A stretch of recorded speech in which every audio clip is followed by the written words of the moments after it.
We were talking about women in Eastern and Western cultures. And our question was, how are women viewed in Western and Eastern cultures? Okay, so starting with the history of women in Eastern culture, or in Western cultures, in the 1800s, women did not have very many rights. Actually, they had no rights at all. Until 1917, they had the right to vote. In 1920, they finally, in 1920 they had the right to vote. In 1917, they were allowed to join the military. But until 1948, not all women were equal.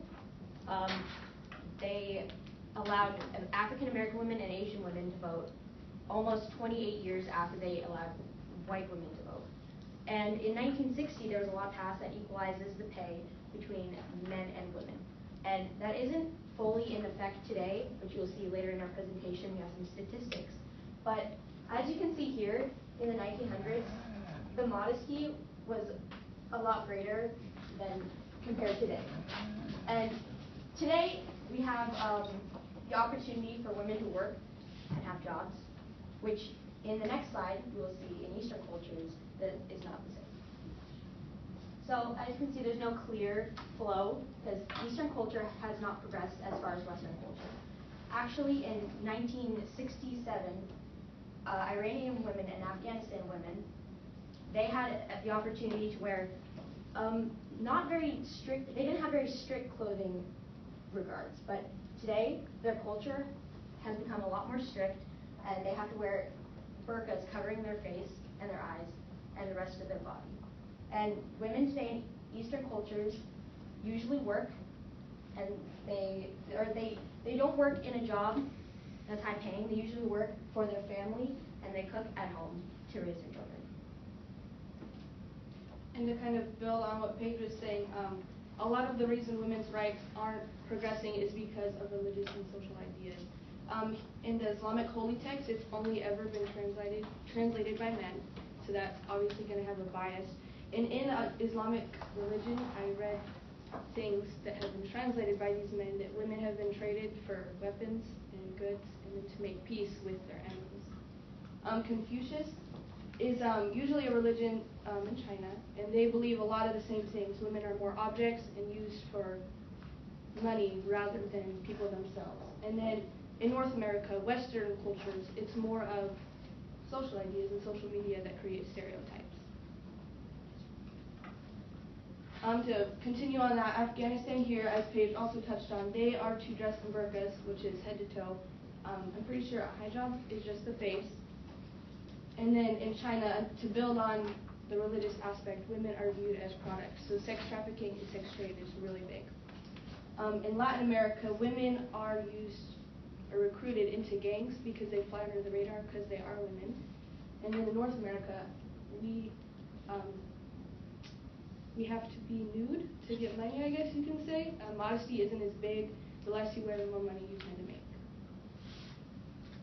Okay, so the two philosophies from Eastern and Western. So in Eastern, obviously it's much more modest, and in Western it's a lot less modest. And this is philosophy based on the history of objectification from what Aurora said from the religious text and what more. And so, next slide, please.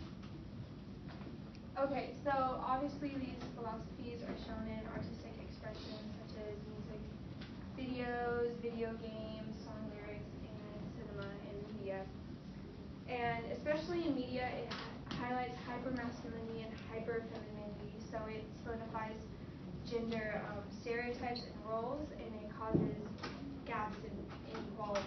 And according to articles by Dippin G. Carr and Karen E. Dill and Catherine P. Till, it said that media depicts women as submissive housekeepers both in Western and Eastern cultures, and this depiction solidifies gender stereotypes due to, quote, the emphasis on dependence, submissiveness, and sexuality as the basis of women's value. So, and then also in music videos, women are viewed as exploited and objectified in very little clothing and dancing provocatively. And it said, according to the study by Jennifer Stevens Aubrey, K. Megan Hopper, and Waju J. Mabrew of the Universities of Missouri and Michigan, music videos primed male college students' adversarial sexual beliefs, acceptance of interpersonal violence, and at a level of marginal significance, disbelief in the legitimacy of sexual violence. So this means that music videos aren't just harmless videos, they actually do cause real problems, and it causes men, specifically college men, to have apathy towards rape, believe in violence against women is okay, and have hostile sexual beliefs against women also. And to kind of go along with that, here, in this picture, it's depicted that in the Hindu religion or culture, rape culture is big, and it's actually a form of entertainment, so that objectifies women in what they are rather than who they are. Okay, we all have numbers. If you are a 3, stand up.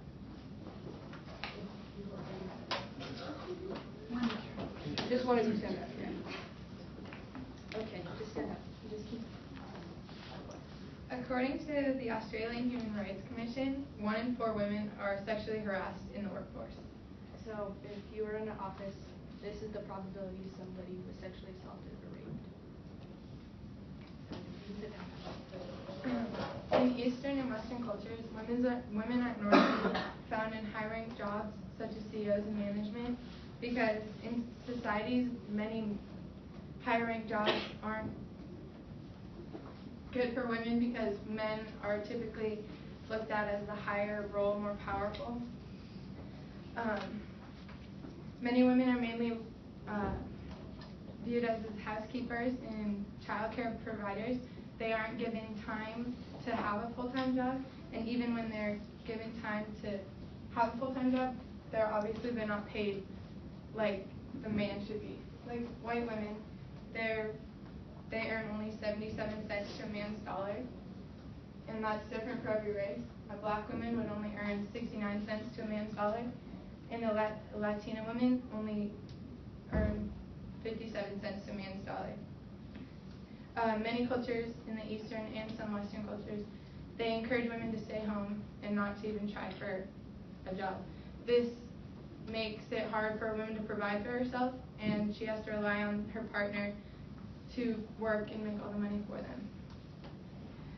An article done by Kevin Miller states that in 2015, it was proved that the 77 cents per dollar is the amount of money that was made.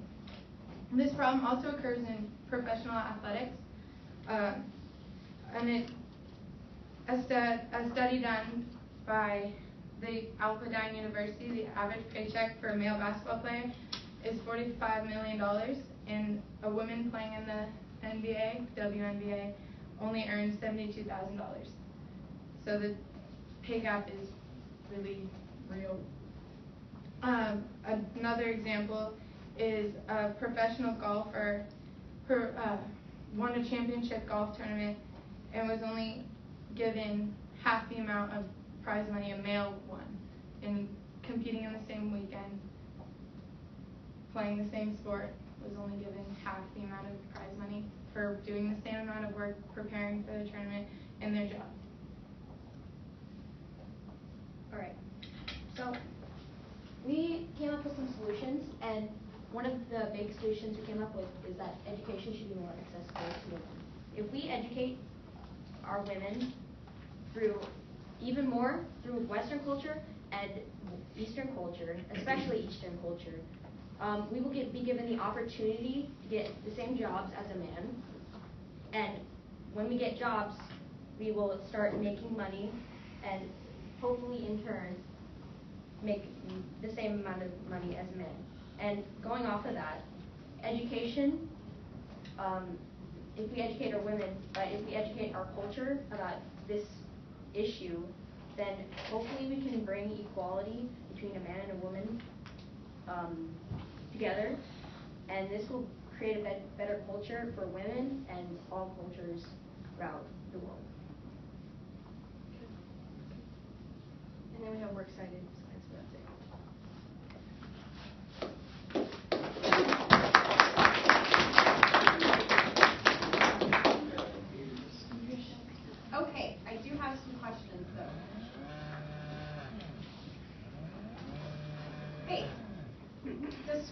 the content of the team presentation was changed as a result of group discussion?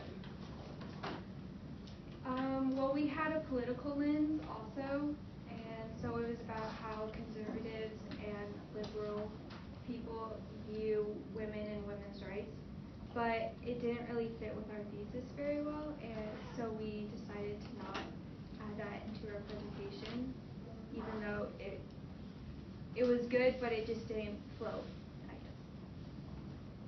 Thank you. Aurora,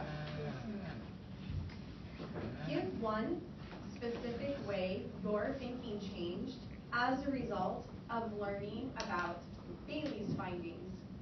I didn't realize pay gap was so big. In both cultures, actually, I didn't realize that in America, women athletes are paid a lot less than men are. And then in Eastern cultures, even the economy there, they don't have the education, so they can't have the big jobs that men have the opportunity to have. Paige, in the future, what change would you make to your group norms, and how would you expect that to improve the team presentation? In the future, for group norms, I would definitely have solid due dates for different parts of our project, and this will help us get the project done, and towards the end, we won't be as stressed, so we won't care. And last, Bailey, reflecting on your colleagues' work, which one had the greatest impact on your overall understanding of the problem your group identified? I thought Faith had the biggest impact because media is such a big part of today's society, and everyone watches music videos, everyone listens to music, everyone looks at the lyrics of rap music, and it displays women in such a different way than what we believe, and it influences so many different things just through listening to music and watching music videos. So I feel like our generation is so solidly on media is such a big part that Faith's really demonstrated an importance. Thank you.